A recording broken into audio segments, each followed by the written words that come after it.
Why do we insist on combining the oldest way on earth for teaching skills for a profession, the apprenticeship, with arguably the oldest way on earth to confer a university education, the Oxford-style tutorial? The answer cannot be that we combine these things because they're cool, because the buzzwords are cool, because the apprenticeship is trendy, although it is, or because Oxford is prestigious, whatever that means. Learners with connections, with money,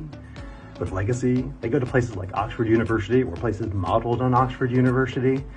where the privilege of relationship-based learning happens in the dining hall and the residence hall and the hallways outside of classrooms. And the purpose of being sequestered in that experience, that campus edifice, that ivory tower, is to be embedded in conversational and relationship-based learning over time. What makes an apprenticeship a degree, what makes instruction online not just education but higher education, is the immersion in a discursive, collaborative, conversational, relationship-based learning experience that leads to higher order thinking and to creativity and to problem solving. And that's what we mean and what we expect by centering around our practice, the tutorial.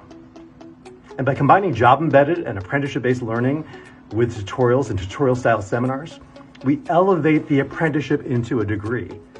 We make the BA stand for a bachelor's apprenticeship and the AA stand for an associate apprenticeship, a degree that is not a compromise compared to a campus-based experience for the privileged few, for example, but instead truly a degree of higher education, the kind of education that everybody deserves access to, for candidates and their students alike, regardless of money, regardless of connections,